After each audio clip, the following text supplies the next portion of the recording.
This video instruction manual has been designed to supplement the printed instructions provided with your model. It shows you in detail some of the more critical aspects of assembly and occasionally even offers helpful hints. Using this guide is actually quite simple. The tape is logically divided into chapters, each chapter covering a specific operation. Each chapter is headed by a few seconds of a graphic telling you which chapter you're on, as shown here. The chapters correspond to the printed instructions, so make sure you refer to both the videotape and the instructions before starting an assembly. So if you're ready, let's get started.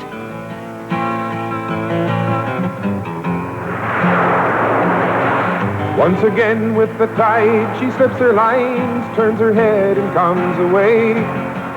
Where she lay so still there at Privateer's Wharf, now she quickly gathers way. She will range far south from the harbor mouth and rejoice with every wave. But who knows the blue nose in the sun? From Nova Scotia she hails, the pride of Canada. Running full press before the wind, she takes us back to the time when tall ships ruled the waves. The Bluenose 2 is an exact replica of the original Bluenose. She dominated the North Atlantic fishing fleet in the 20s and 30s, and now she's yours to build. You'll discover many pleasures in building so fine a model. Pleasure in the creative outlet that requires no special skills except patience and a methodical approach. Pleasure in the hours of relaxation as your model takes shape in your hands. And perhaps most gratifying is the pleasure of creating an heirloom that your family will treasure for generations. Take pride in her, just as Canadian craftsmen took pride in building the original. From all of us at Model Expo, bon voyage. This will be what your Bluenose 2 kit looks like when you bring it home, full of anticipation to begin your model. Of course, the first thing to do is open it up, but there are two important steps to take before you actually begin construction. Before anything else, carefully examine the contents of the box. On top, you'll find a catalog of parts. Don't be overwhelmed by the number of parts. They're organized for easy access. Systematically remove the packages and make sure all parts are accounted for and are in good condition. Make sure you have all the plans. They're numbered and are listed in the catalog along with the parts. After you've inspected everything in the kit, return the parts to the box so none gets misplaced or lost. The second important step before you begin construction is to make sure you have a suitable workspace. If you can have an area where you can leave your model and tools, that's a lot easier than packing and unpacking everything as you go along. As we proceed with this demonstration, you'll see a number of tools used. You may not have the exact tools or this many tools, and they're not necessary to complete your model, but they do make work easier, and they are all available from Model Expo. Also, give some thought to the stool or chair that you use. An arrangement that lets you work on or close to your lap will save wear and tear on your back. It's important to make yourself a workboard that will support the model during construction. Take an ordinary piece of board, flat and straight, the same length as the keel. Nail to the board a strip of wood about 8 millimeters thick. Place the keel next to it, and nail a second strip of wood so the keel will rest securely between them. Now we begin. This first section shows the frames and the keel, and this is what they'll look like. Begin by cutting out the keel and stem posts with a small saw blade attached to an X-Acto handle. Cut closely, remove them from the board, and file the edges. You've already attached the false keel, the keel, and the stem posts by drilling holes through the keel and stem posts and by pinning them to the false keel, putting glue along the edge. These pieces must be perfectly aligned. Place the assembly on the workboard and remove the bulkhead frames just as you removed the keel. Make sure you mark a center line on each one of these bulkhead frames. Draw a line from one edge to the other on top of the frame and mark the center of this line with a ruler. Check your line with a small square and draw another line next to it. You need to know that the slot is perfectly centered so it won't distort the hull. All the frames are numbered, So now place the frame in its proper slot. Slots are generally undercut, so you'll have to enlarge each slot. Don't measure them by putting them in the slot, as they may split. Test them on the keel itself. We have to file down the slot in both the frame and keel to fit snugly. It's best to file on a board or hard surface. Make sure you file the same amount from each side of the center line that you ruled. When they fit, check that they're flush with the top of the false keel. They must then be secured by a pin driven in at a 45-degree angle. It will be easier to drive the pins if you use an electric drill as shown here. Use size 73 for this part. Take the pin in your pliers and insert it. Then hammer it home. None of the frames should be put in with glue.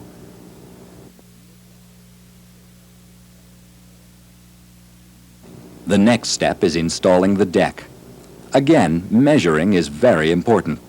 Mark the center across the deck and across the bow with your ruler and draw the center line. Then, by taking one of the frames, placing it on the center line, put a mark on each side of the piece. Do it at the other end of the deck. This gives you the width of the keel. Once it's marked, connect the lines. They'll be needed to make sure the deck is centered all the way on the keel. Lay the false keel on the deck, on the center line, making sure it's tight to the back. Then mark the sides of all the frames on the center line only. Remove the deck and square off the lines you've made to the side of the deck. These lines will assure you that all the frames will be 90 degrees to the false keel when you nail the deck on. Take the center of all these lines and transfer them to the top part of the deck. Draw lines across these marks. They'll guide you when you put the pins in the deck, making sure you don't miss the frames. Draw another center line as before, where the pins will be set on the false keel. Now nail the deck to the frames. For this operation, you'll need a small vise to support the frames. Otherwise, they'll break off. Drill a small hole for each pin in the center of the frame. Insert the pin and nail it home. These are the flathead pins supplied with the kit. The flatheads will not interfere with the planking later on. Notice the back pin is put in, then the pin in the bow when you have centered the deck. The next step is to finish lining up the deck with the keel. Push the keel to line it up. But before you do that, place a pin so it's ready to be hammered. Align with the lines you drew before, then tap the pin to hold this section in place.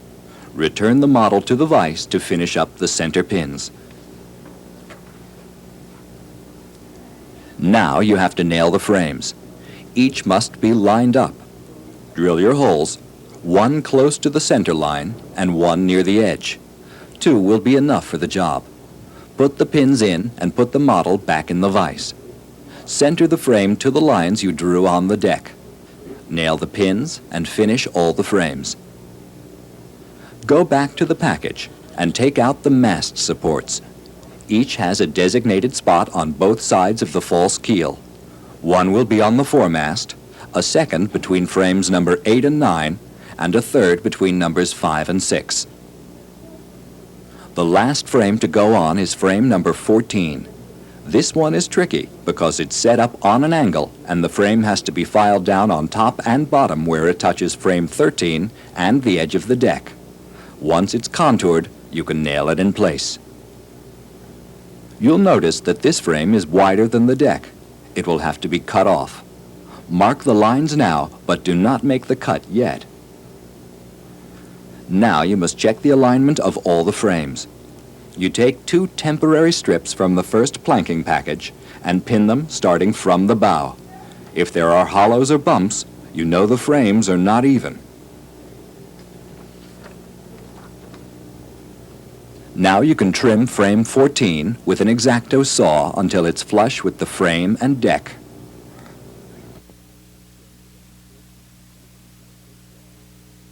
This next part is very important. You have to make sure that the edge of the deck meets the frames exactly. Because the decks are machine cut, they will be irregular. Do not cut the frames. Instead, you must add a little sliver of planking to the deck and glue it down, as you see here. Once the deck has been built out, you may have to fill out some of the frames in the same way to fill spaces here as well. In some cases, you'll have to file the frames down where they stick out over the keel. You'll also have to file the frames to match the contour of the planks as they come in. The best way to file is to take a pencil and mark the back edge of the frame.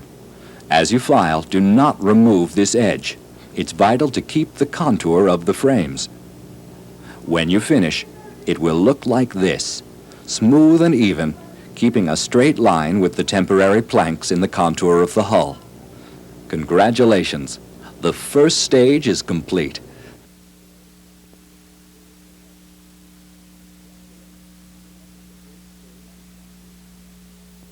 The next stage is to apply planking to the deck by gluing strips of wood to it. After taking the designated strips from the package, you'll pre-cut the strips one at a time into two different sizes, 40 millimeters and 80 millimeters. On your cutting board, place two little pieces of wood on a square angle. The longer piece is 80 millimeters long. With any straight blade, cut each strip separately. Then, with the frame in your vise, find the center line that you drew earlier.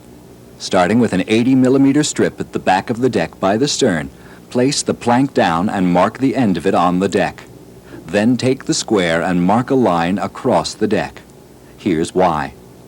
You'll notice the stern is a curve. If you add the planks using the stern as your guide, the planks will shortly be out of line. Line up the planks with your first line. You'll have to do the same thing with the 40 millimeter planks when they go on. Mark and square as before. Now, take a 1/4-inch nylon brush and dip it in white carpenter's glue that you've watered down slightly to prevent it from drying out. Paint the glue where you want the plank to go just a bit shorter than the length of the plank at each end. Take some cyanoacrylate glue, or fast glue, and apply just a drop at each end of the plank. Then set the plank in place and hold down the ends. The fast glue prevents the plank from slipping during the next step. Then take a plank bender, which is a heating tool available from Model Expo. A curling iron or other source of moderate heat will do. Press down, ironing the plank and setting the carpenter's glue. The second row of planks starts with the 40 millimeter length. Then put an 80 millimeter in front of this one. The next row will start with an 80 millimeter, and you'll wind up with a handsome brickwork type pattern of different cuts. This is what you'll create. The peg marks that give it the authentic detail are added like this. With an awl or other sharp object, just make two small dents at the end of each plank across the model. Apply just a bit of carpenter's glue at each hole, then wipe the glue off and go over it with very light sandpaper. This sets some of the sanding dust into the glue in the hole and simulates the pegs. Now, making sure that all is straight and symmetrical, you start to glue the hull. Take the 1/4-inch brush, heavily loaded with carpenter's glue, and wet every corner of each frame at the deck and false keel. Start from the top at the bow and proceed to the stern. Then turn it over and do the other side. As soon as you've done, put it on the workboard to dry. Now here's a trick of the trade that model builders use. It's a cradle to hold the model steady as you perform planking and other operations. Just cut two pieces of wood in the shape of the hull and put felt along the contour to prevent it from scratching the model. Make sure you have a proper distance between the pieces. Then nail them to a baseboard. It's important that the model sits securely in the cradle without wobbling.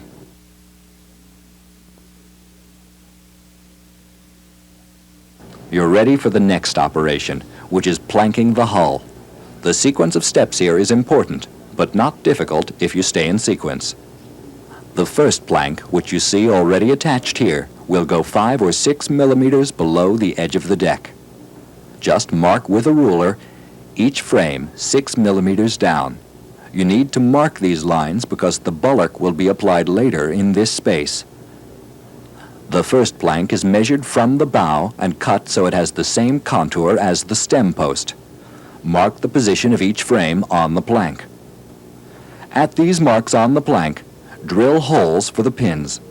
The size of the drill bit should be a size smaller than the size of the pin.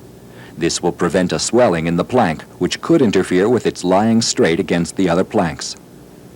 Put a touch of glue on the frames, but only about halfway down the model. Otherwise, by the time you get there, the glue will be too dry. On the back of the tip of the plank, apply a bit of fast glue. This will secure the plank to the stem when you set it in. The next planks are a little different from the first few because they need to be tapered, and they'll be glued. You'll notice that the distance from the gunwale to the keel is longer at the stern than it is amidships. Likewise, the frames at the bow are shorter too. Since you have parallel planking on the bow, you have to compensate for this by tapering each of the remaining planks. Start by putting your plank against the frame and pressing it all the way to the bow. Notice at a certain spot it begins to overlap the plank above it. Mark that spot with a pencil and transfer the mark to the plank's other side. Before you cut, you should let the plank soak for a minute in water. Pressing hard on a steel ruler which runs from your mark to halfway up the tip of the plank, make your cut. Do not cut from the end of the plank to your mark. The wood will split. Instead, working from a little in front of the mark, cut gently back towards the mark. With each cut, work your way to the end of the plank. Once you've done this, cut the tip as before to match the curvature of the bow piece. Now you have to bend the plank. By the way, it's a good idea to remove the two springs from the plank bender because the force of the springs is too heavy for your planks. Also, make sure you insert the proper side of the plank.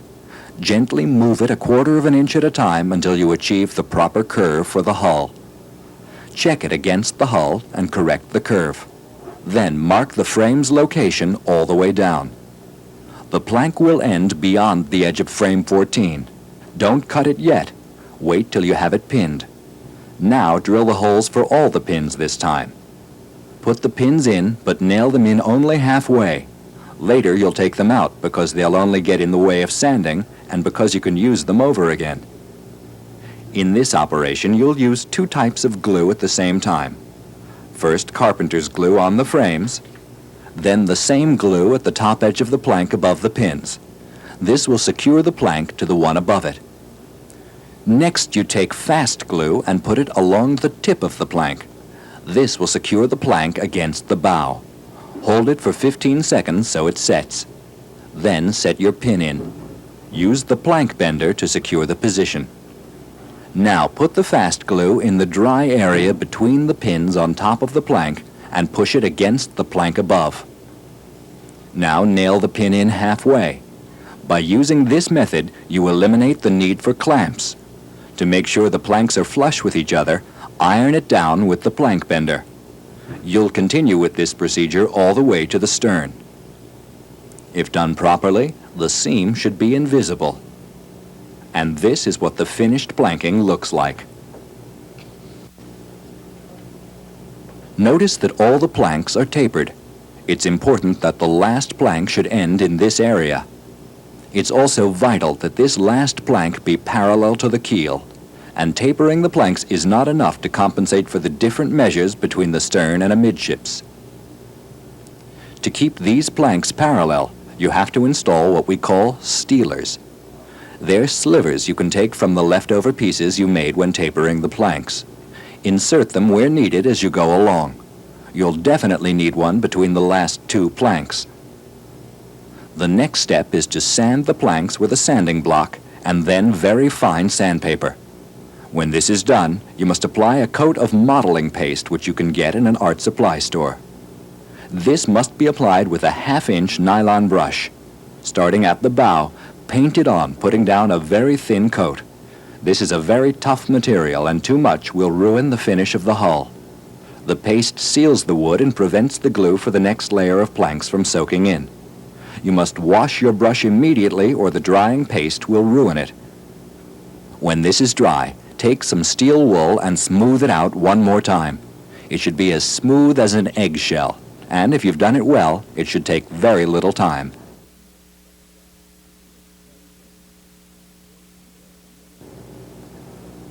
Before you install the second planking, the bulwarks have to go on because the second planking begins where they leave off. Take a previously painted bulwark and place it on the top plank to see how it'll go. Wet the unpainted side of the bulwark. Now bend the piece by putting it not through the plank bender, but across it. Be very careful and give the wood a chance to heat up, otherwise it may snap.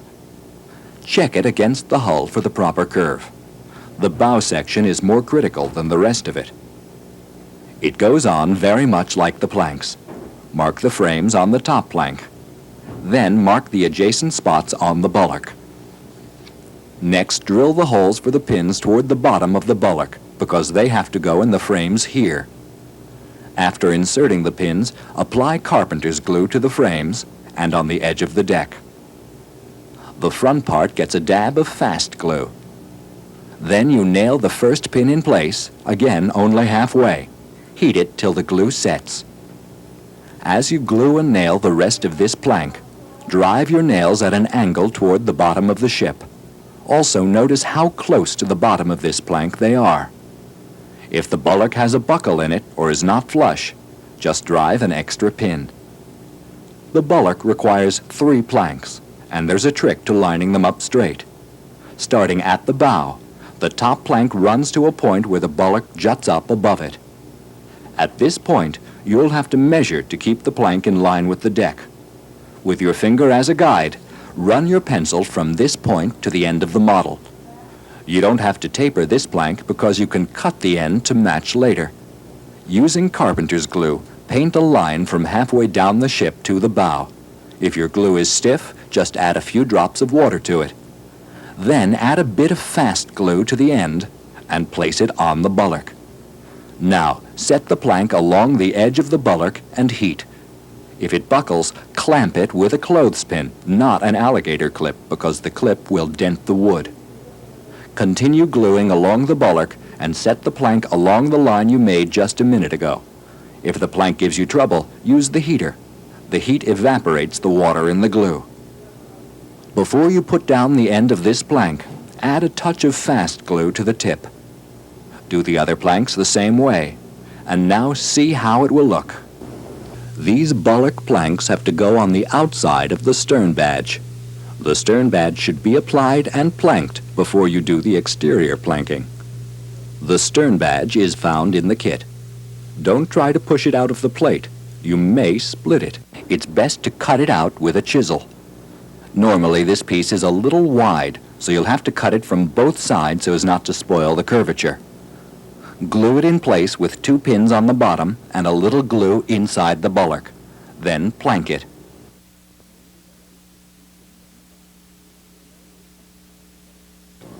Remove the walnut planks from the kit. This plank will go on exactly as you put on the bulwark planks. You may have to taper them where the planks may overlap. Then use the ruler as before and cut in the same way, working from back to front. You'll have to remove the cut point with an emery board. Make sure the plank matches up. Take your chisel and cut the tip to match the curve of the stem post. If it's not quite even, you can sand it later and fill it in with sawdust. Paint the spot, but be careful not to get glue on the finished planks. Otherwise, the varnish will not penetrate the wood. Take the fast glue and apply a touch to the end. Hold it till it sets.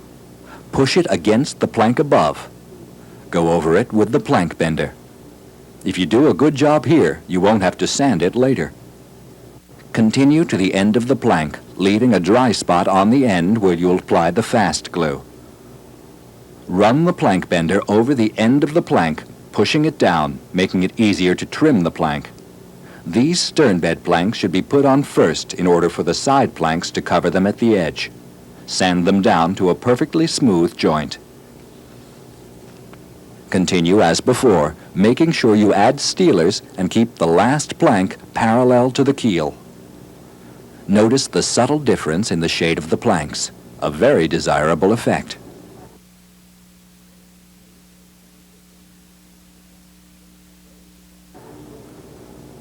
The next stage is to install the waterways which lie on the deck along the bulwarks.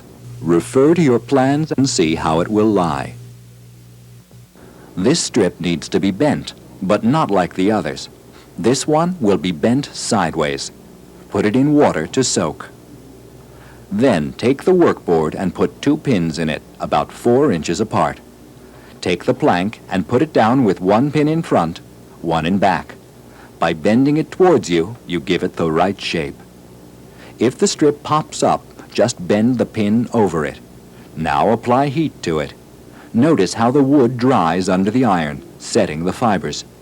The bend occurs right at the pin, so do it carefully right by the pin. Move the strip a little bit to set the next section. If you release the plank while it's still hot, it'll return to its original shape, so make sure it's cool. Next, see how close you came to the right curve. If it needs more bending, hold the spot in your fingers, bend it on the board, and set it. It takes a few moments to do it, but this is a necessary procedure for this plank. Return it to the model and check the curve. This looks good. Now mark the spot where you'll cut it to match the deck. Cut it off with the chisel and put the extra piece in water for the other side. Now set this plank in place. Some people put pins to secure it, but you can use glue. Alternate carpenter's glue with fast glue, which will take the place of nails. Set it down and push it in with your fingers. Then once more go over it with the plank bender. Do this with the rest of them, including a small piece on the back between the 2 side pieces, and your waterways are now in place. Do this with the rest of the planks, including the small piece at the stern, and you have another stage complete.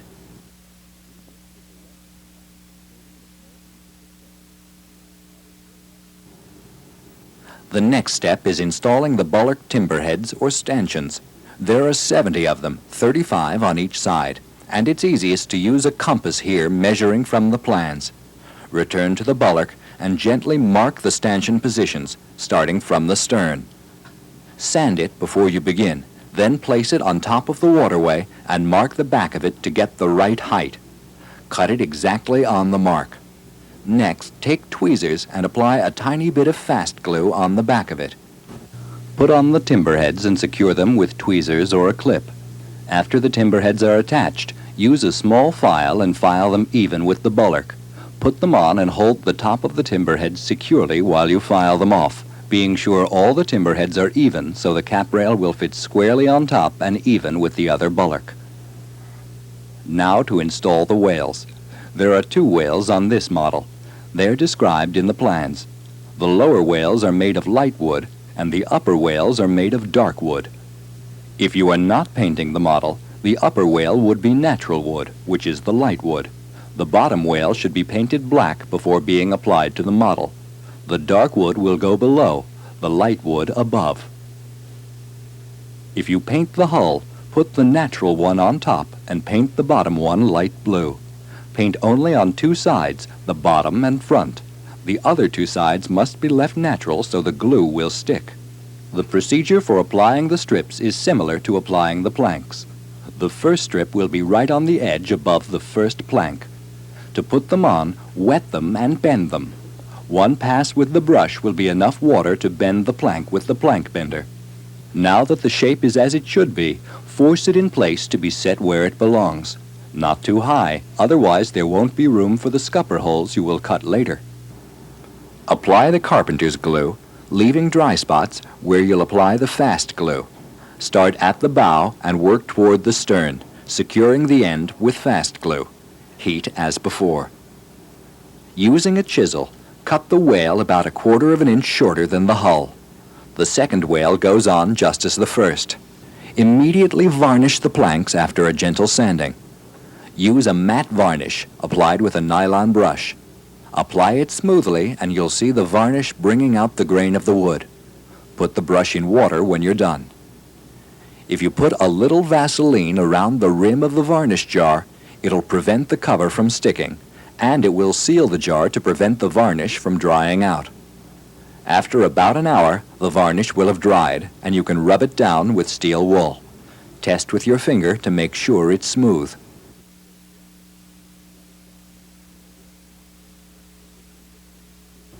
Now that the planking is complete, you have to install the propeller shaft. Take the propeller shaft and put the bearing on it. Move it to the hull. It must be parallel to the center of the keel and to the shaft on the other side. Also, it must not go beyond the stern post. About 1/3 of the shaft will be inside the hull. You have to measure exactly where this spot is. Use the plans for this measurement. Use a compass to measure from the keel to the hull. Mark the height on the hull, only approximating the distance from the stern post. Then go back to the plans to get the precise distance back from the stern post. See where the two marks intersect. Mark the spot with the awl and proceed to drill. The drill bit should be a little smaller than the size of the shaft. After the initial drilling, go to a slightly larger bit to enlarge the hole, making it the same size as the shaft. Never force the hole so you don't split the wood. Insert the shaft parallel to the keel. Take it out again and glue the bearing to the shaft. Move the bearing back, then apply the glue and roll the bearing over it. Save room to put the propeller on. Now you have to prepare the mount that secures the shaft and bearing to the hull. You'll find in the kit tiny strips of brass for the mounts. Be careful, these are very brittle. This trick, however, will make them easier to work with. Taking the strip in your pliers, hold it over a flame till it's red hot. Wipe it off and cool it down. Before you bend the strip, drill the required holes in it. A little wax on the drill makes it slide better. Now you bend the brass mount in the middle around the bearing as tight as you can. Keep it even. Bend one side out to a 90-degree angle. Then bend the ends so that they will lie flat against the hull. The side you bent goes to the top. The other side goes to the bottom and may require about a 20-degree angle. You'll have to check it. The two ends are bent again to match the angle of the hull. Glue the mount to the bearing so you can use it as a holder.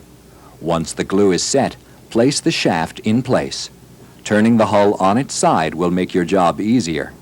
Make sure the shaft is parallel to the keel and not out as far as the stern post. You can gently squeeze the shaft down to get the proper angle. Take a flat-headed pin in the pliers and insert it just to the point where it stands on its own. Put a tiny bit of glue at the end of the bracket, then nail the pin in. On the top one, drill a hole where the pin must go. Insert the pin, add the glue, and nail it home. Do the same on the other side, keeping it level and at the same height as this one. The propeller is added on later. The rudder post goes on next and must be cut out from the master plate, then filed in the vise and sanded with an emery board. Drill 2 holes for the pins, then match it to the keel. Measure where the planking ends and cut the excess off with your saw. Insert the pins and apply carpenter's glue, leaving a spot for the fast glue, and set the rudder post in place. Nail in the pins.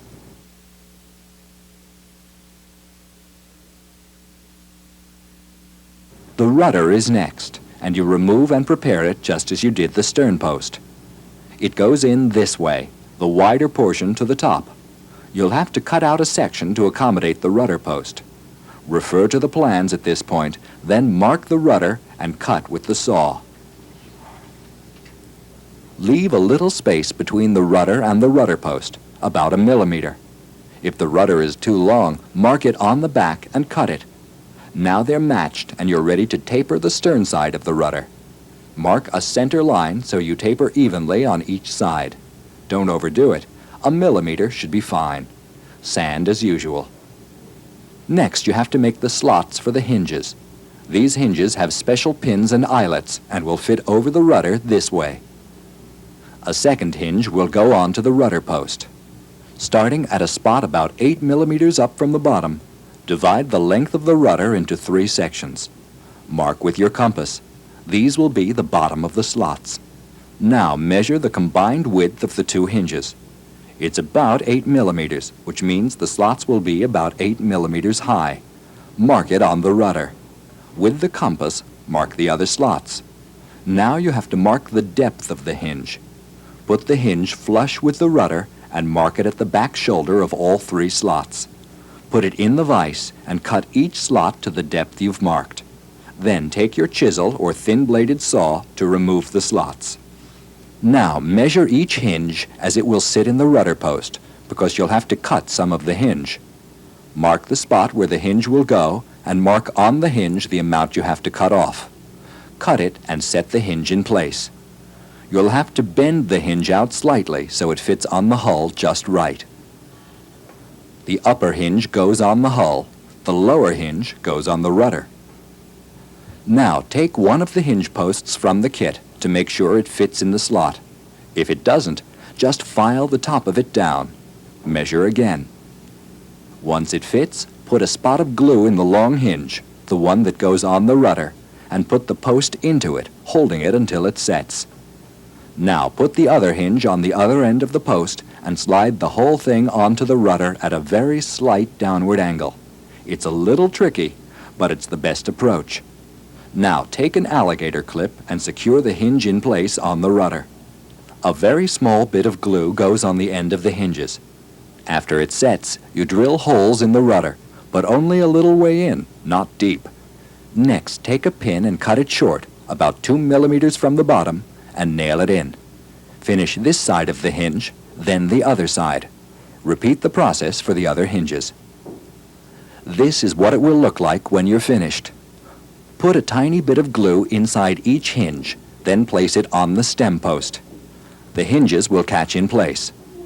Drill a hole, put the pin in, and nail it securely.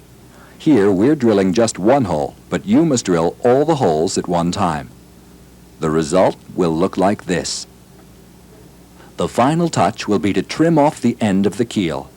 Look at the plans and notice the angle. Mark it and cut it with your saw. At this point, you'll have completed everything that has to be done to the hull of your model. The next stage of the operation is to put on the deck fittings.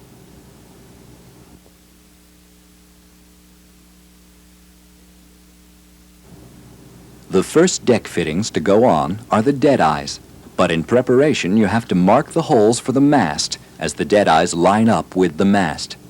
Take the measurements from the plans. You'll start from the edge of the false deck and measure for the main mast. Then measure up to the foremast. Use the center line that you marked on the deck and center your marks. Now take the small square on the center line and mark a spot on the bulwark. Do the same thing on the other side. Repeat for the foremast. The mark tells you where the first deadeye will sit. Take from the kit the tiny brass plates with 2 holes at one end of them for the pins. Heat them as you did the hinges so they don't break. Also take the deadeyes from their package. The larger ones are for the gunnels. The remainder will be used on the masts. Finally, take the middle-sized rings out. After heating the strip, bend the tip so it will accept a ring. Put the ring in the bend of the strip. Holding it by the ring, bend the end of the strip around the ring. Insert the deadeye in the ring by pressing it into the ring.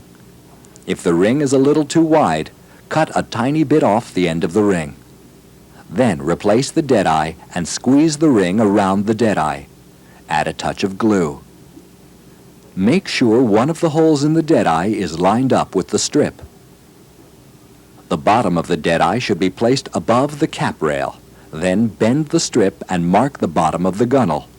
With your pliers, bend it in one direction at the width of the gunnel, then back up. Now drill 2 holes through the strip into the hull. To make sure the pins won't fall out, install the pin about halfway, then put a little glue to it and immediately set it in place. Drill the second hole, making sure the strip is straight up. There will be 6 deadeyes about 5 millimeters apart going towards the stern and 5 of them on the foremast. Once installed, they will look like this.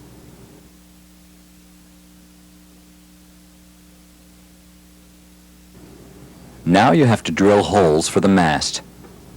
Normally, the mast is narrowed below the deck line. This way you drill a smaller hole and don't destroy the deck planking. Use your awl to make a drill guide. Set a level on the model to make sure the deck is absolutely level. Otherwise, the masts won't be perpendicular. A caliper measuring the size of the mast will help you find the right size drill bit. Once you have the model level, in order to make sure you get the masts in a vertical position, use a tool that you can make yourself. Essentially a plumb line, it's made of two 2x4s for a base, with two dowels inserted and a crosspiece applied with wing nuts in case you have to move or store it. Attach a line to the crosspiece. Straddle it across the model and position it above the hole you want to drill. Adjust the weight to a point over the place you will drill. Now drill at a slight angle from back to front. Measure the hole with the pre-cut mast. It should be just snug.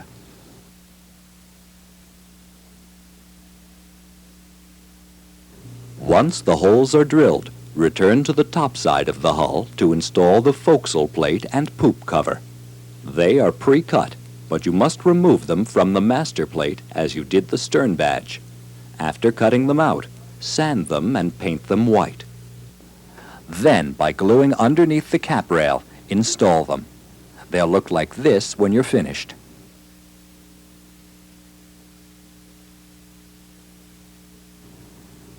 The next step is to install the splash rails. Take the designated strip, measure and mark it, and cut two pieces on a down-sloping angle, like you did when tapering the planks. They'll be installed like this on top of the cap rail, one on each side. The second one should already be cut if you did a good job with the first one.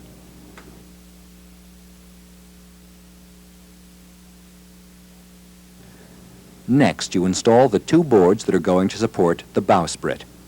Take the designated dowel from the kit and cut 45 millimeters from it. It's best to use a miter box, as you see here. Now you have to draw a middle line along the length of the dowel, then set it halfway into the vise and cut it straight down your line. Turn the dowel around to finish the cut. Sand and install them in place.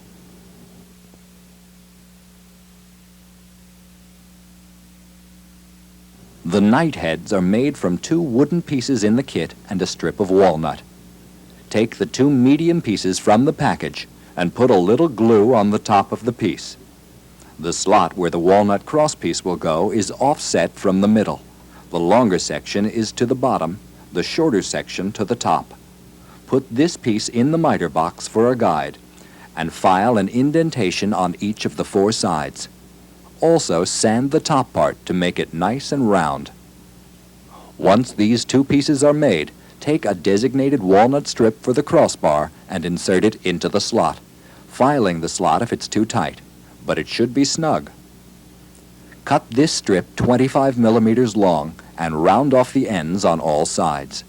Next, apply just a touch of glue to the slot and set the crossbar in. Do the same with the other post. And this is the knighthead which will be set here.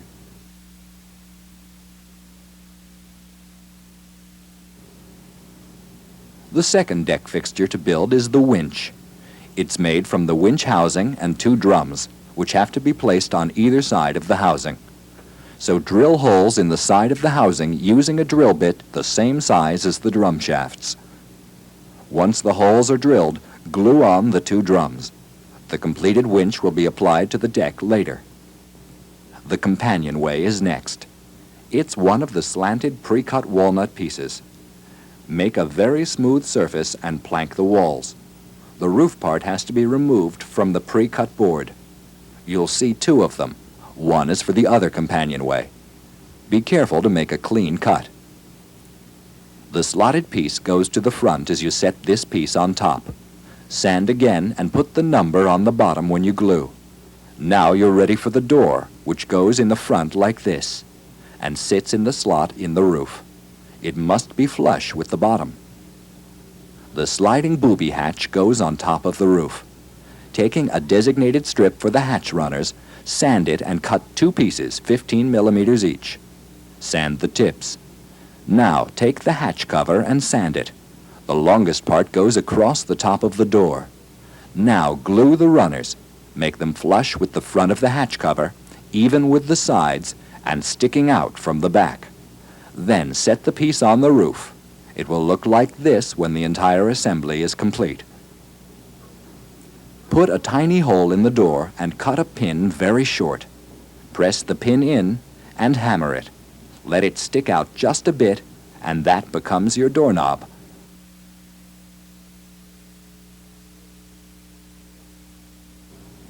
The forward skylight is next, and the parts are in this plastic bag. Actually, there are 4 skylights, and the shorter one you reserve for the stern housing. So take one of the 3 longer ones and clean it up a bit, then put it in the vise. The strips for the skylight frames must be sanded, then cut to a length just a little longer than the skylight. You'll sand them again later to bring them to the exact length. Take the cut section in your tweezers, put on just a touch of glue, and apply it to the edge of the skylight. Hold it till the glue sets. The next step is to mark the halfway point on the skylight. Then mark the strip again and cut and glue as before. Then apply it to the top edge of the skylight. The 3 short pieces have to be cut for insertion between these 2 strips. Mark it and cut as before, but now measure each before you glue it to make sure it will fit. Install it flush with the front edge, then make 2 more and install the same way. Next, you must put the bars in the skylight. Some instructions suggest you use wire, but brass pins can achieve a nicer effect. Cut the end off, then check for length. Cut them again by eye. Glue them and set in place. You put 3 bars on both sections, then turn the skylight and do the other side. The finished skylight will look like this. You'll have to put a flat board on the apex of the skylight and sand all the edges to make it look clean.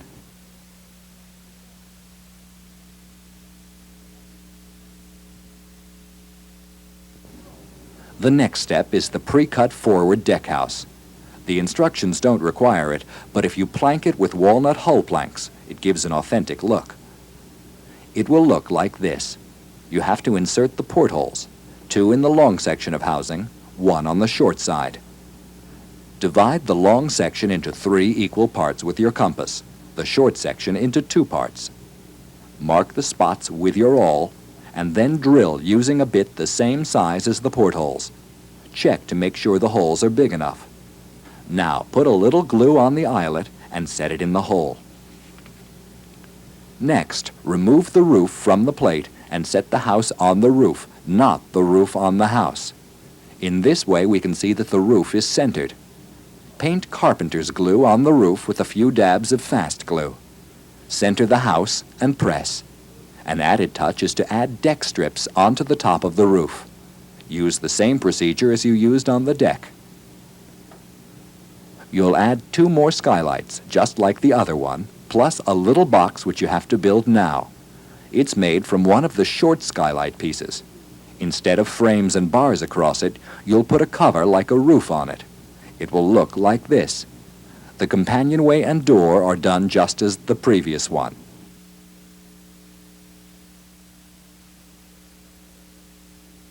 The next part to go on the deck will be the fife rail. To do this, take out the horseshoe piece and put 8 holes in it, leaving a space at the bend for the post. If these holes are too close together, you won't be able to rig it later. Mark it like this with the awl and drill holes big enough to accommodate the belaying pins. Take the posts, these are the longer ones, to be attached to the rail, but you'll see there are no slots in the posts for the crosspiece.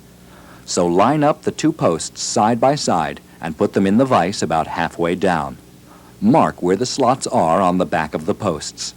Cut with a saw or file higher than these marks. Once you make the second cut here, just twist the saw slightly and the middle part will come right out. Don't make the slot too wide because the crosspiece must fit in snugly. On the back part of the post, insert the horseshoe. It's got to be flush and even with the post. On the front of the post, insert the crosspiece, which you'll now cut from a designated walnut plank. Drill 2 holes for belaying pins on the plank near the posts. The block is the last thing to go on, and it will be tied on. Drill a tiny hole centered between the holes for the belaying pins. Then rig the block. To do this, you take a block from the kit along with the thin wire, although annealed black wire gives a more authentic look. Cut a length of about 40 millimeters, bend it in half, loop it over, and put the block in it. Then hold the block in your fingers and tightly twist the wire. Twist again with the pliers. Now the block is ready to insert. Put the wire through the hole, and by twisting it at the bottom and cutting the tails off, the block will be in place. Some blocks, however, have a becket, that is, a little loop in front for tying a rope. To make the becket, place the awl between block and wire and gently push the wire out.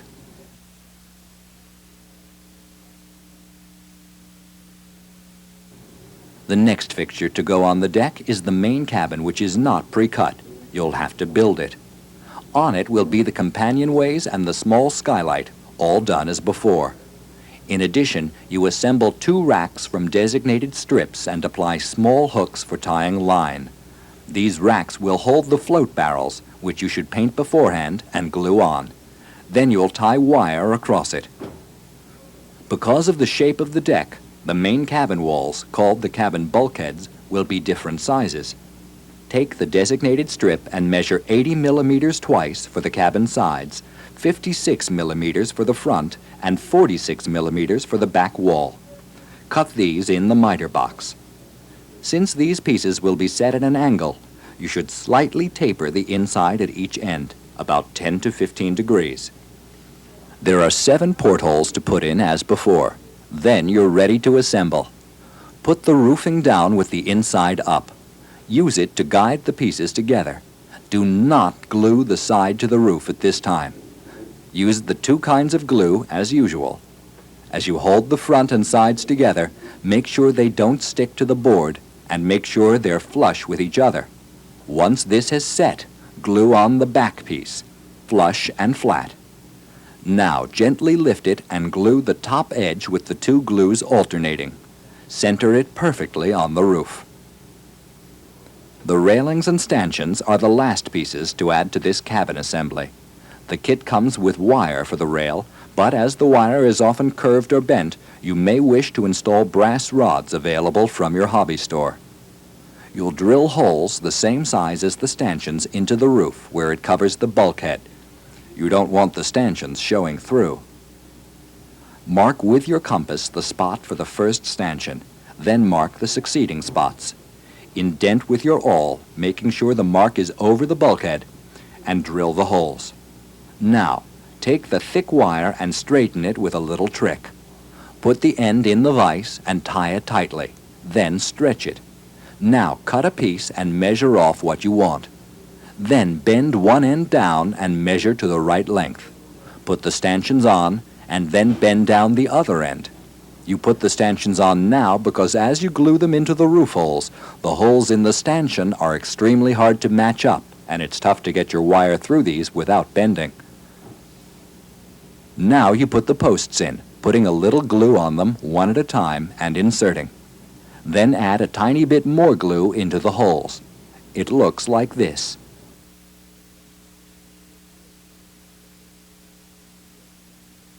The next step is to make the wheel housing, which looks like this. In the package there is a tiny little peg that you mustn't lose, number 123.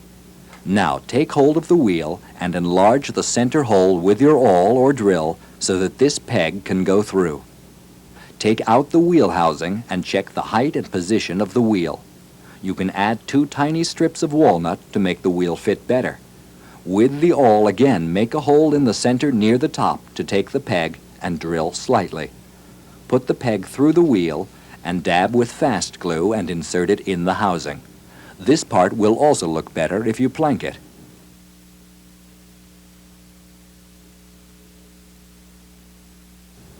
Next, you assemble the pipe rails. They're installed below the cap rail all along the edge of the bulwarks. These are located on either side by the mainmast and foremast. Sand, measure, and cut a 50 millimeter strip. There will be 7 pins on the foremast rail, so you need 7 equally spaced holes. Make sure the holes are a little closer to the outside edge of the rack. Otherwise, it will be difficult to rig the lines. The holes will be just slightly bigger than belaying pins. Now is a good time to take the belaying pins from their package to test the hole size and have them ready. Drill a trial hole in your cutting board and test with a pin. Now drill the holes in the rail. Note the distance of the holes to the outside edge. Now you make the cut with the chisel or on the miter box. Round off the outside edge. Test the belaying pin in the rail. The pins may have to be cut slightly, no more than 2 millimeters. After you put the pin in, add a little glue so the pin will stay. This is important when you tie lines to the pins. If the rail is a little too long, you can shorten it. The last of the deck fittings are the holes for the pipes to put the anchor chains in. Check the plans for position as you see it here. Measure the distance from the foremast to the 2 holes. Check the plans again for the distance between the 2 holes and mark the spots equidistant from the center line. Next, you start each hole with the awl and drill. The bit will be half the pipe diameter. Enlarge it to the proper size with a round file. Insert the hawser pipe.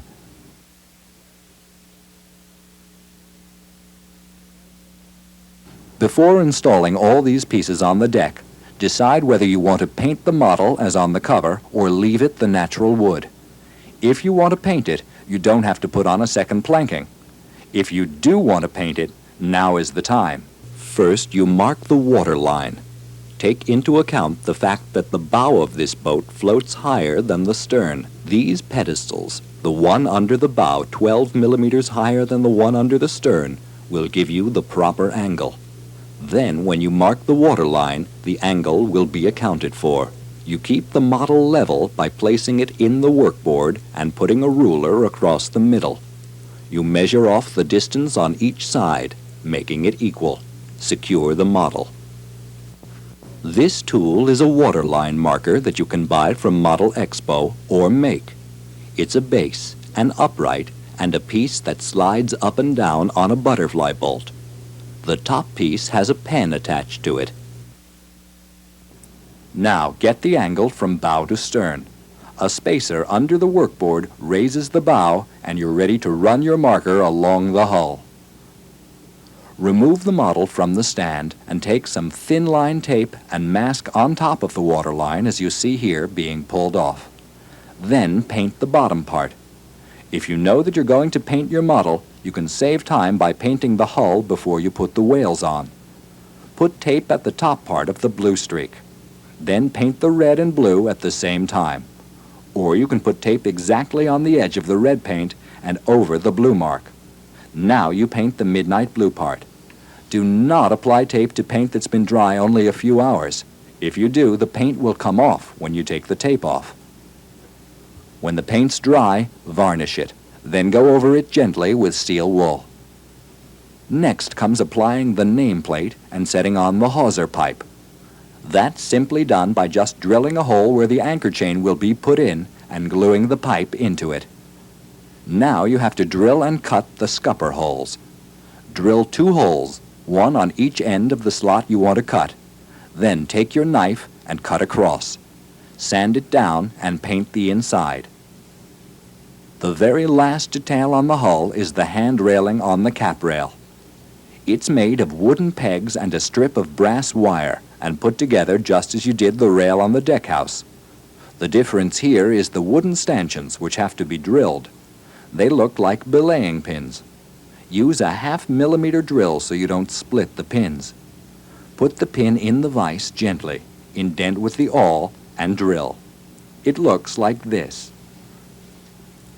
Cut the pin a little bit shorter so it doesn't go through the cap rail when the hole has been drilled to install it. Then take all the pegs and put them on the wire. Bend the wire as the plans show for going from the upper to the lower deck. Install at the front and put glue on each one at a time, waiting till the glue sets. Continue to the stern.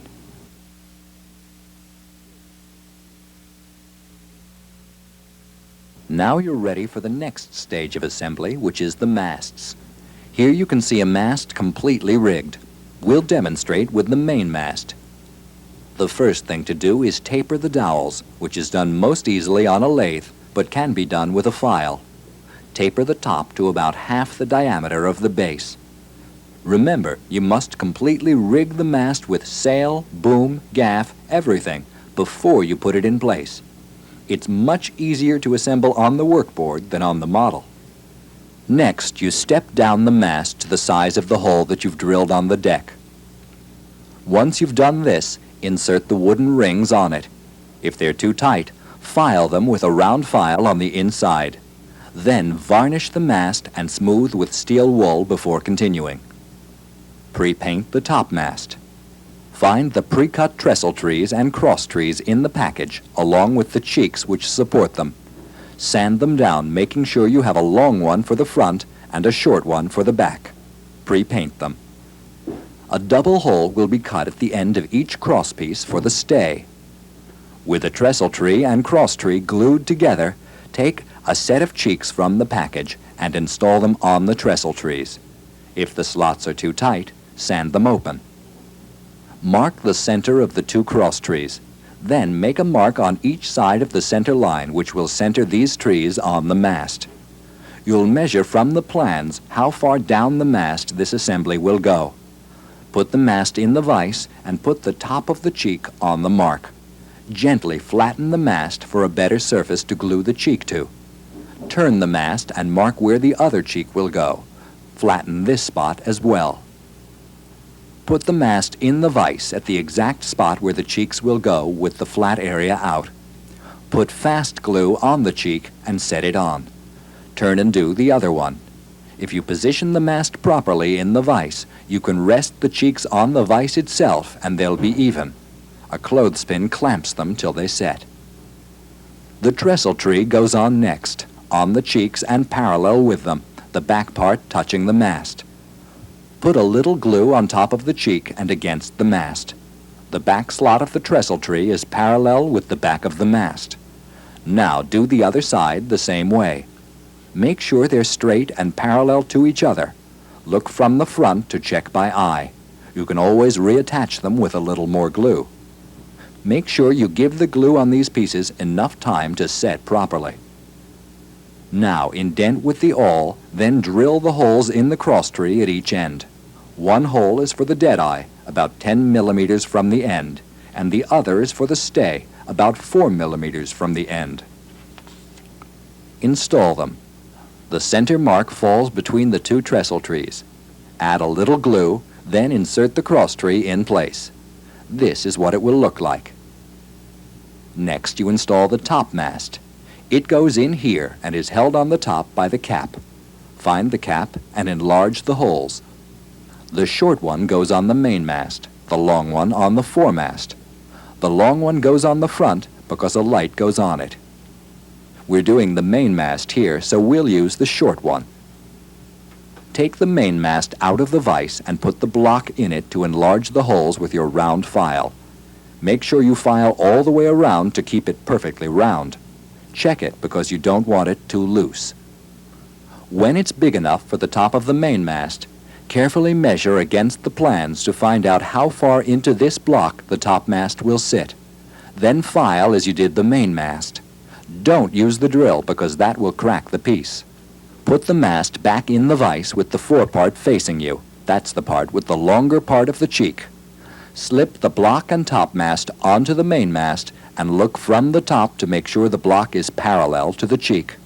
Then remove and set a touch of fast glue in the hole and carpenter's glue on the mark. Install and check again. With the block in position, you now move the topmast up through the hole until it is in position too. See that the top and mainmasts are lined up. Now add a touch of fast glue to the topmast and attach it to the front cross trees.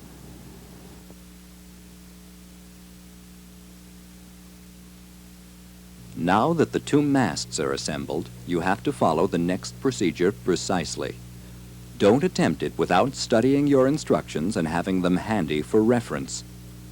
First, find the blocks for the mainmast, double blocks and single blocks. Now, use the designated eye bolt that will match the size of the block. Prepare your drill with a bit the size of the eye bolt. The first double block is used for rigging the gaff downhaul. It's installed underneath the trestle trees at the aft or back of the mast. Drill the hole in the cheek. Take the eye bolt and cut it a little bit shorter and put a double block through it.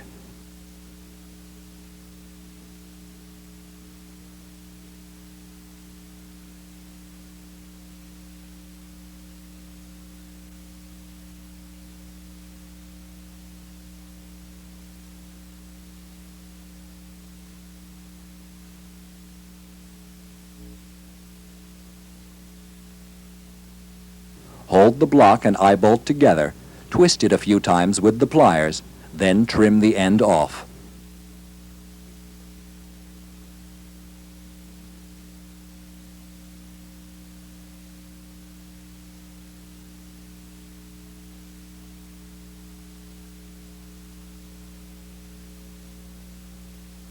Now take the eye bolt with the pliers, add a bit of fast glue,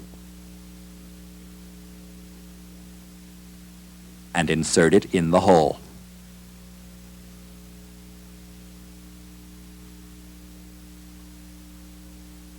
Next, you have to put 2 single blocks and a ring on the upper part of the mast and one for the gaff.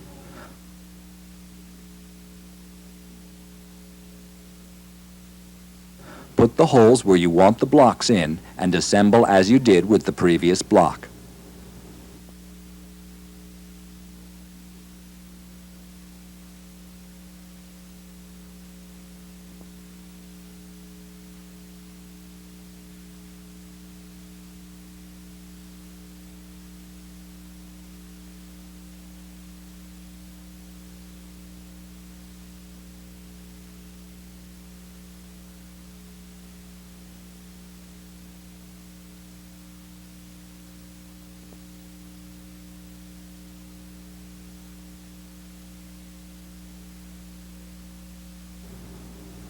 Two blocks also go on top of the topmast for the downhaul of the sails.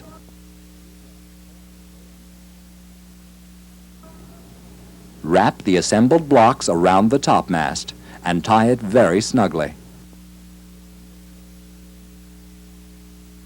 Then put on the second one.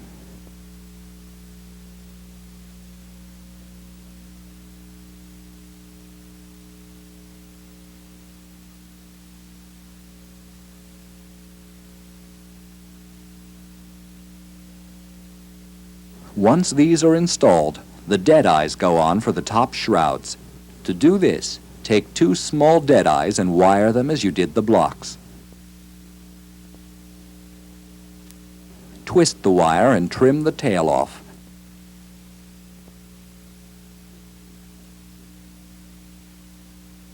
And feed it through the hole.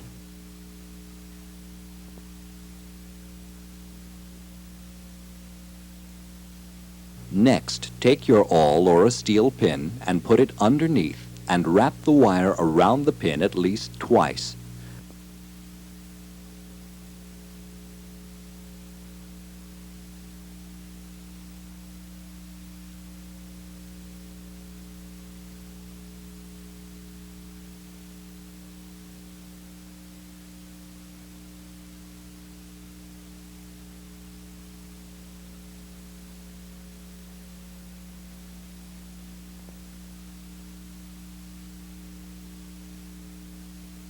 This makes a ring from the wire, an eyelet to which you can tie the futtock shroud. Repeat for the second deadeye. Now that the deadeyes are in, you'll install the lower shrouds. Use cut black lines sold by Model Expo, which come in 3 thicknesses. 0.50 millimeter thread for the top shrouds, 0.75 millimeter thread for the lower shrouds, and 0.25 millimeter thread for the ratlines. Starting with the 75 weight, wrap it around a spool for easy handling.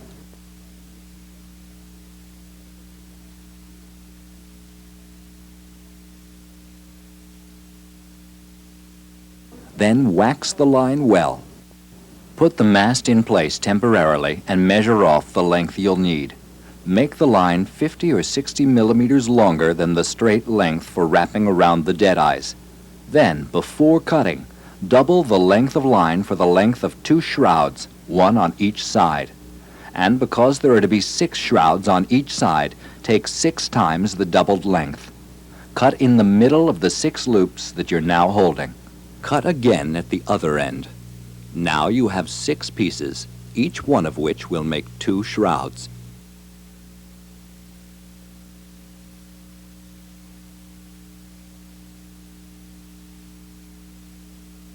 By putting a length around the mast, you can hold them with an alligator clip.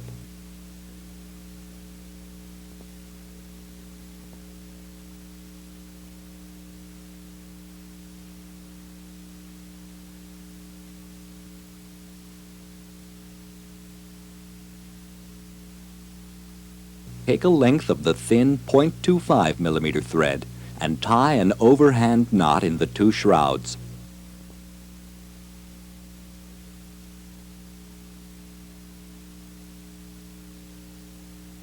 Double the knot, slide it all the way to the top, and give it one more turn.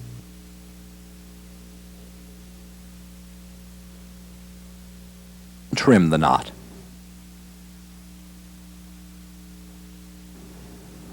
Turn the model and repeat the process. Keep doing this until all 6 shrouds are in. Let them hang as you complete each one. Overlap first one side, then the other. Do the same thing for the top shrouds, only using the medium 0.5 millimeter thread. Measure the length plus a little extra.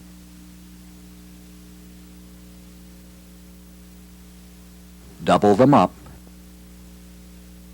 and reel off this length twice because there are only 2 shrouds at the top. To install deadeye so that they're even, here's another trick you can use. Take a piece of steel wire and bend one end.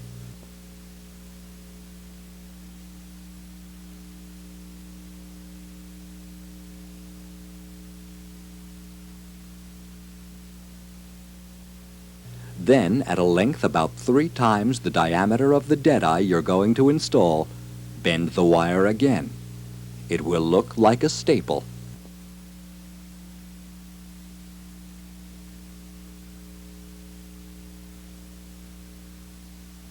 Now cut it.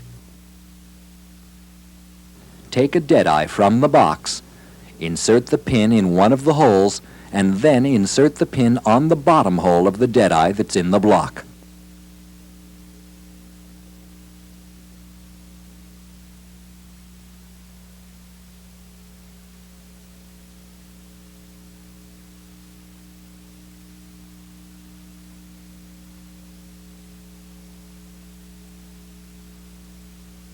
Now, take one top shroud and wrap it around the upper deadeye.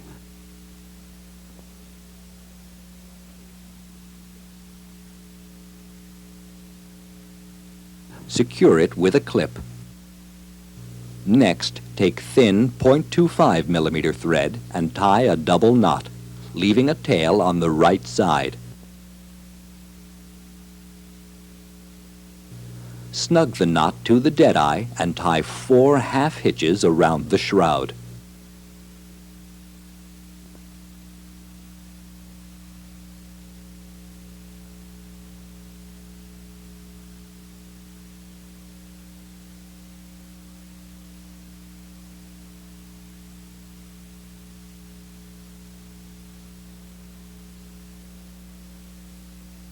Now add a bit of glue.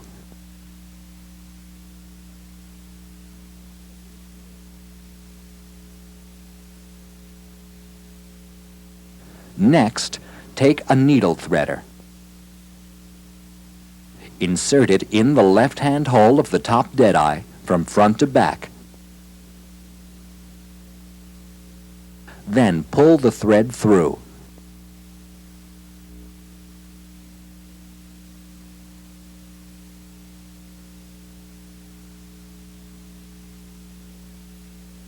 Go through the same left side hole on the bottom deadeye, this time from back to front, and pull the thread through, leaving it a little slack.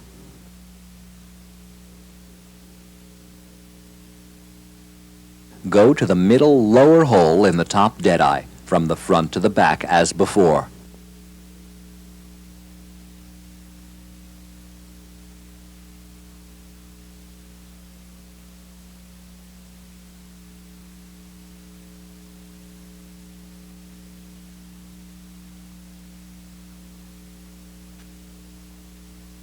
Go to the same hole on the lower deadeye.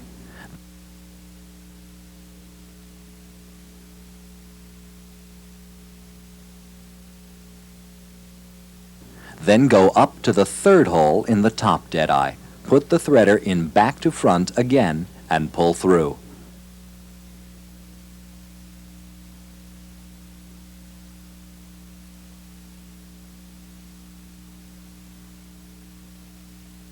Then to the bottom deadeye and thread it.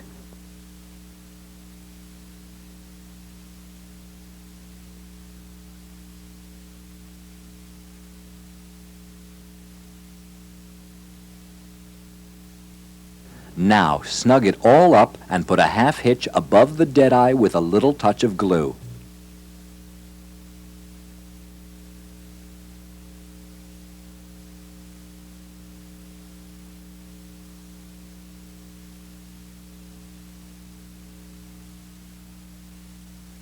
Trim the thread.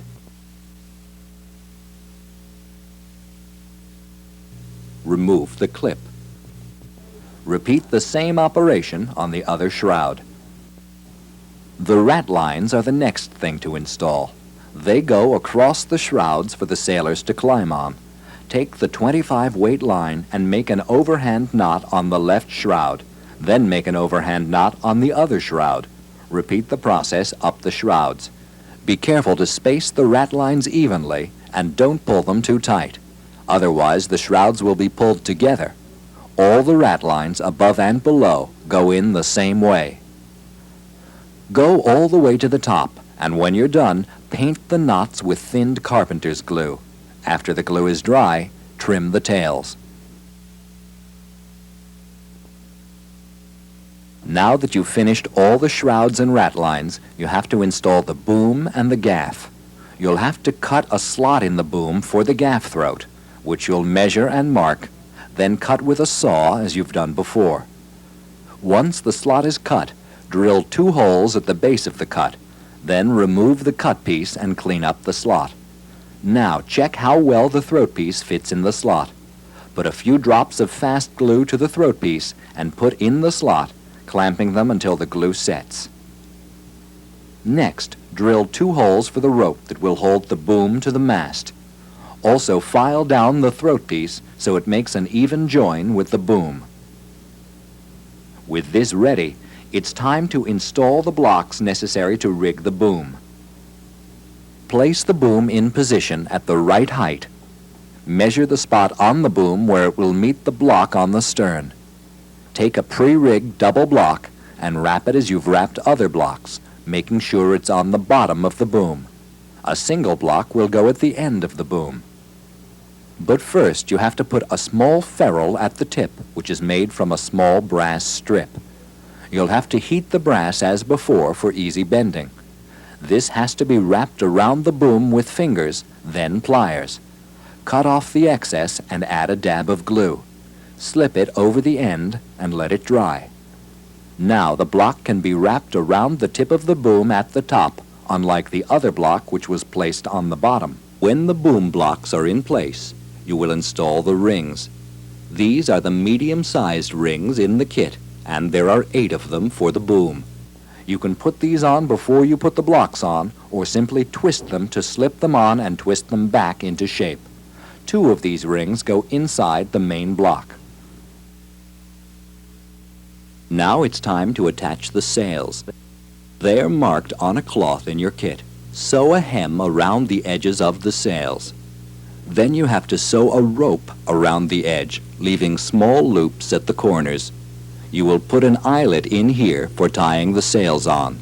You'll put the mainsail on first and need to put the boom in the vise. Make sure it's right side up and facing the right direction. Make a small hole and put a ring through the hole to the back of the line. Squeeze the ring tight so it can't fall off. Repeat for each ring. Remember to have the ring spaced evenly along the boom. It will look like this. Next, take the 25 weight line and tie the end of the sail to the end of the boom. The line goes through the eyelet with a touch of glue added, then it gets tied to the boom. Next, you'll prepare the gaff, which attaches to the top of the sail and the mast.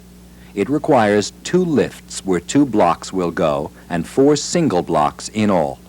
A brass ferrule like the one on the boom goes on the tip. One goes on the top of the gaff at the tip. The other goes on the side where the line comes from the sail. The next 2 blocks have to be put on with line. Cut a short piece and tie a block to the middle of the line by twisting the line around it. Check the plans for the position of this block, which has to be put on the top of the gaff.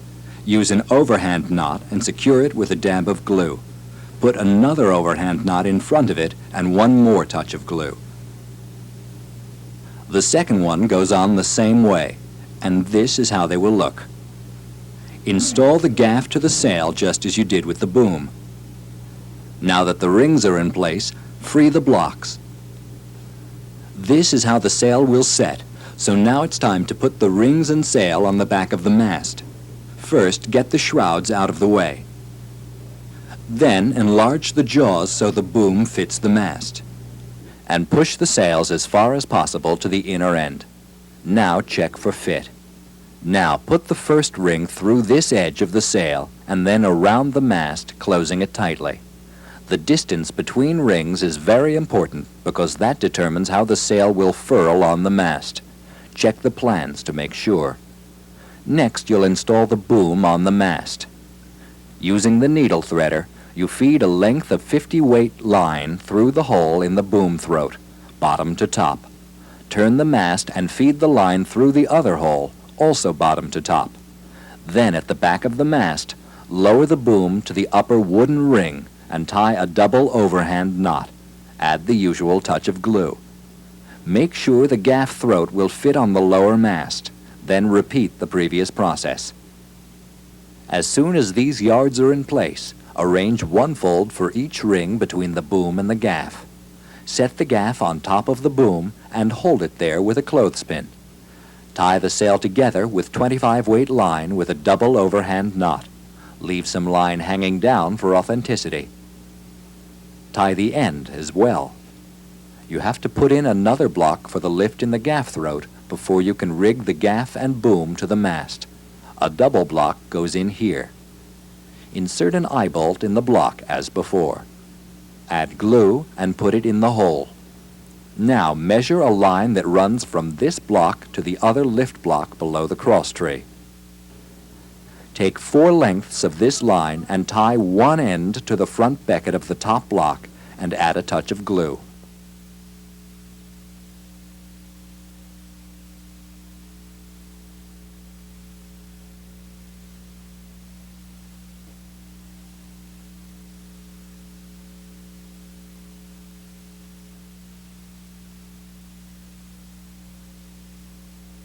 Then thread it through the hole in the lower block.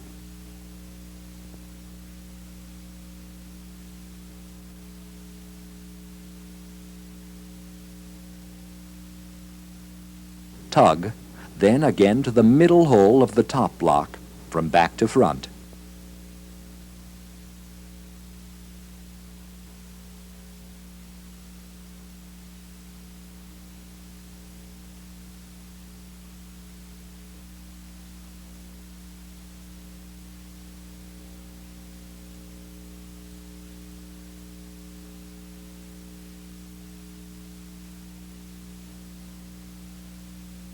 Go back down again to the inside hole in the lower block.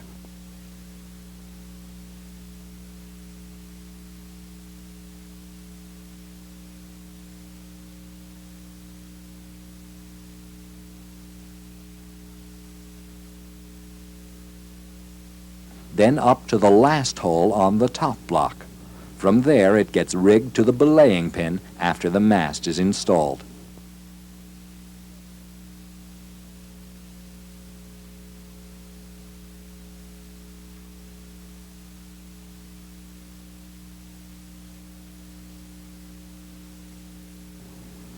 Next, you do the boom and gaff lifts.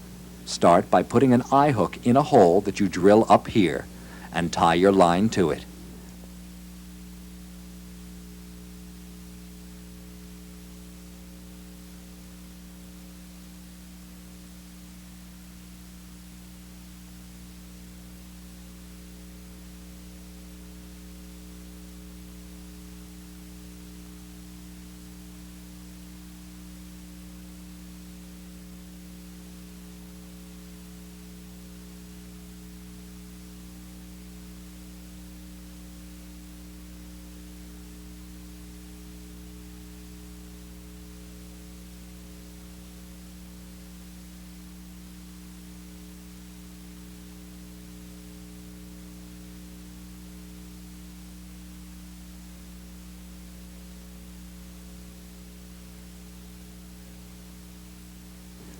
This will be threaded to the front block on the gaff.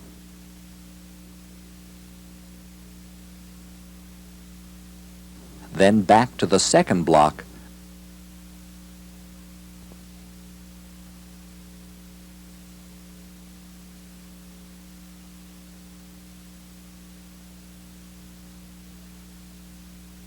then down to the third block, then back to the lower block for the last pass, then down to the belaying pins.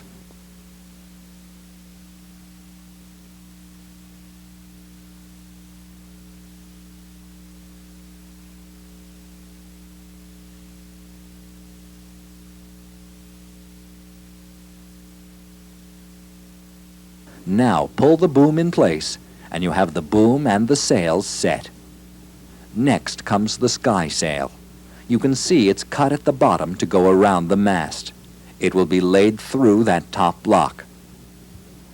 Make sure the line will go down to the bottom of the mast and to the belaying pin rack with a little extra to tie to the belaying pin.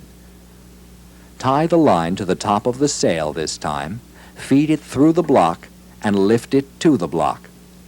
A helpful trick is to put a dab of glue to the block to hold the sail while you work on the rest of the rigging.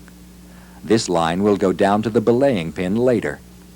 You have to tie a line through this eyelet just above the cutout section and around the mast.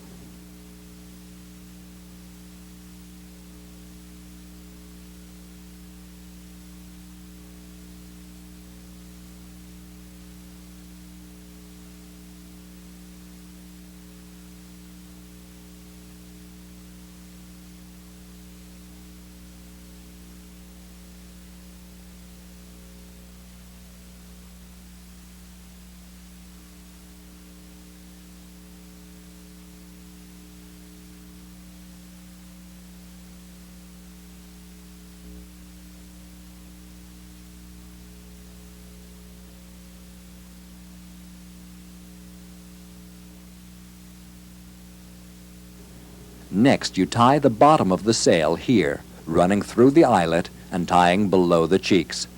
Don't get tangled in the shrouds or trim off one by mistake.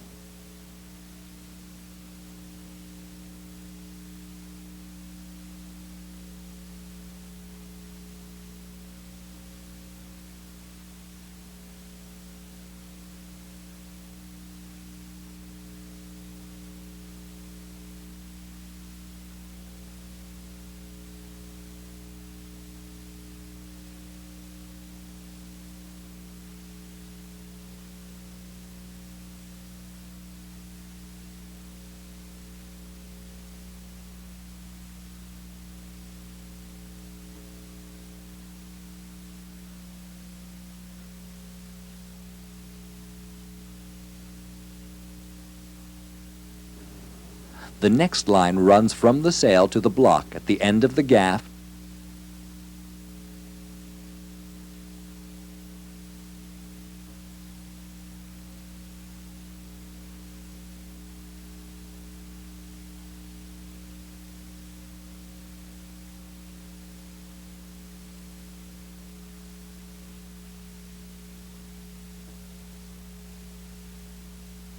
to the block near the mast.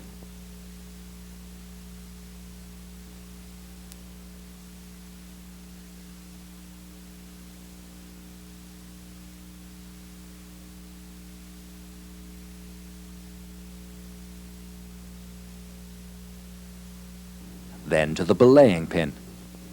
The last line is the boom lift, which goes from the block on the top of the mainmast to the block at the end of the boom, back to the top, and then to the belaying pin. Make sure you have the becket at the end of this block. Put the line in.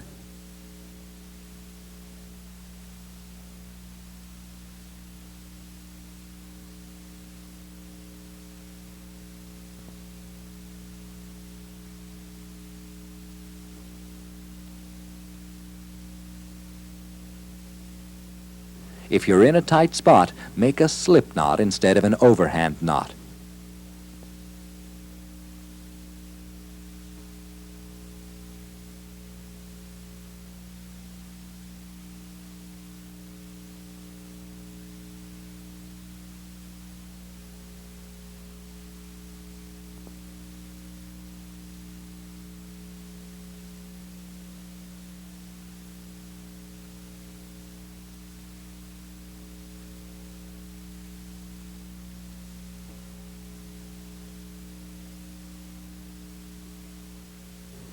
Feed the line through the front of the block so it will come up straight.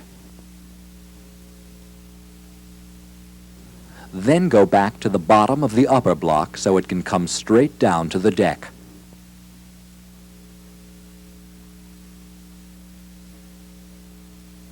This line will go to the belaying pin later, like the others. Now you furl this sail to the mast by wrapping it as you did the mainsail.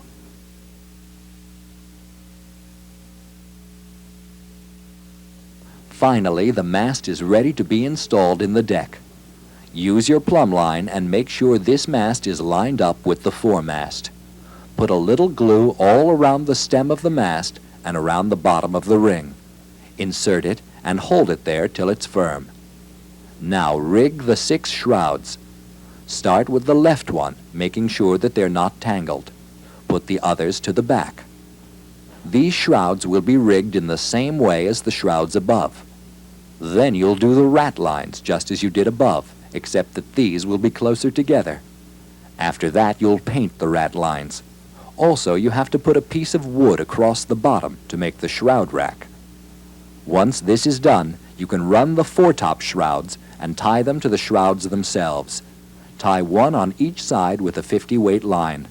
Then put rat lines on these also. Next, you install the bowsprit. Drill a hole in the front of the bow to fit. You'll see in the plans that the bowsprit is made from 2 pieces. Notice this top piece is made with 4 holes so you can run the stays through it before tying them to the eyelets on the bow. To drill the hole in the bow, first round file the spot to flatten it till you almost go through the planking. Then drill and file the hole. Now insert the bowsprit. Make sure all the blocks and rings are attached. Get it in the proper position, then drill a tiny hole in the end of it and insert a pin in the hole. Hammer it home. Find the fife rail you made earlier and drill a hole in the middle of it, plus 2 holes for the belaying pins. In the center hole, rig a single block for the downhaul of the mainsail and insert it. Put it across the end of the bowsprit. Next, you install the catheads to hold the anchors. It has a hole in the end where you'll tie a block, then drill a hole in the belaying pin racks big enough for this to press through.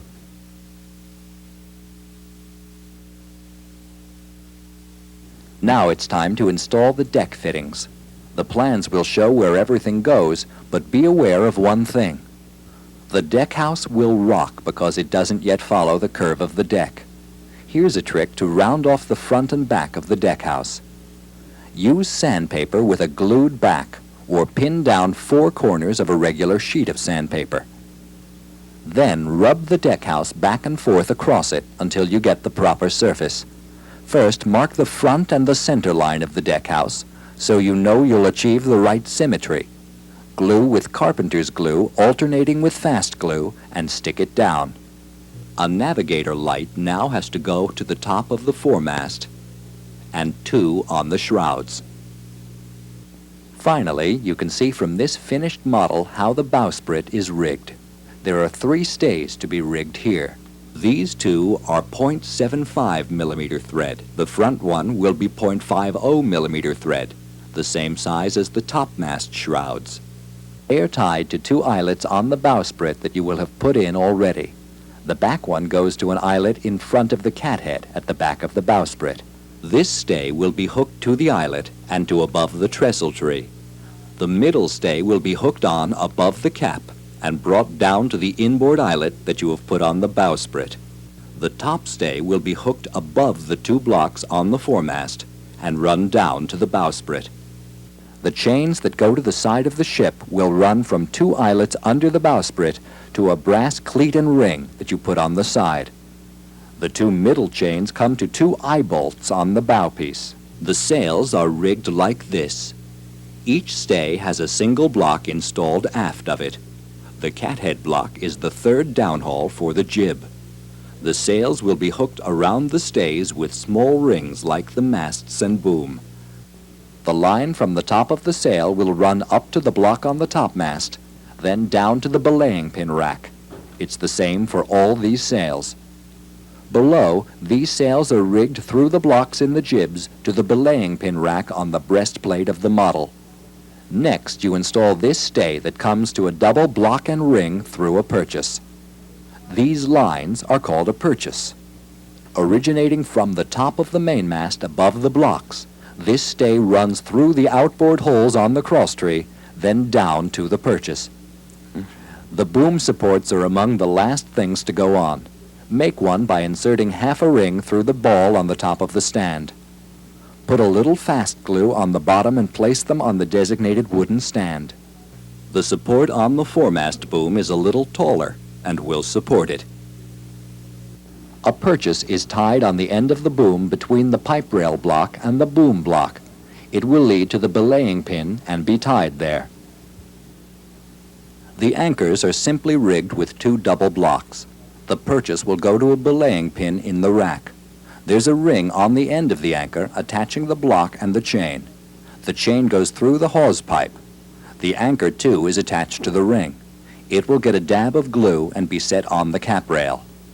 The other end of the chain will go once around the drum of the winch and then go into the hawse pipe below decks. Now rig all the lines that were hanging loose from the mast. Once you find out from the instruction sheet which belaying pin each is tied to, you'll need a rigging tool, which you can buy from Model Expo, or you can make one from a coat hanger. It needs a flat end filed into a V shape, then bent.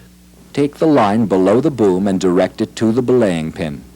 Push the line behind the pin below the rack. Then bring it up and cross over the pin as you guide around the top. Do this 2 or 3 times.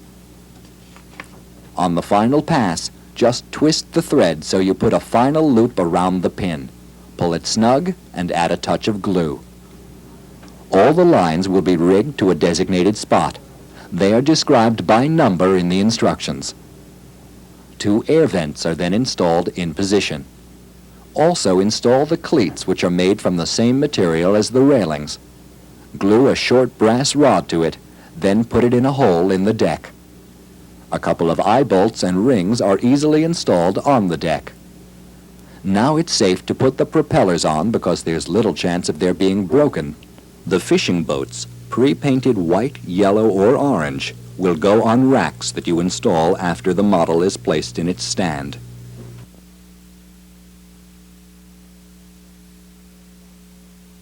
Finally, you must place the model on the stand that comes in the kit. This must be sanded and carefully joined.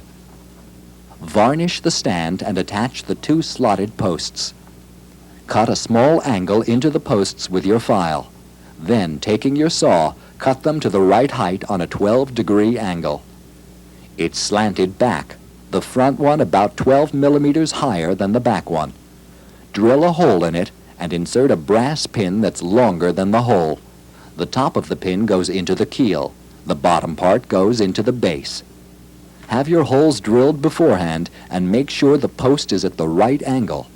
Put glue on the pin, stick the pin in the hole for front and back posts. Find the center spot on the stand and mark the pin positions. Drill the holes, then set the posts in with glue. Now she should be sitting just right on the stand. The very last thing to go on is the flag. Before you cut the edges of the flag, wet them with a tiny bit of carpenter's glue diluted with water to prevent fraying. Leave a bit of white on the end to fold over the rope. Set it into the pole and tie it on top. Bring the 2 ends of the rope down and tie to either shroud above the deadeye, or bring it all the way down to tie on a belaying pin. Congratulations! You've just completed your Blue Nose 2. She looks so beautiful that I know you won't forget to get a glass case for her to protect her from the weather and dust. And remember, we at Model Expo want you to enjoy model shipbuilding and your model of the Blue Nose 2 in particular. Therefore, we want to help you finish what you start by supporting you in every area. Reference books, tools, and toolkits. We're even here to help you with free replacement parts for those you might break or lose. And you can call Model Expo Monday through Friday, 9 a.m. to 5 p.m. Eastern Time, to ask a professional builder for advice about any stage of construction. We hope you enjoy your model of the Bluenose too, and come to love the heritage, the craft, and the satisfaction that comes from model boat building, the oldest hobby in the world.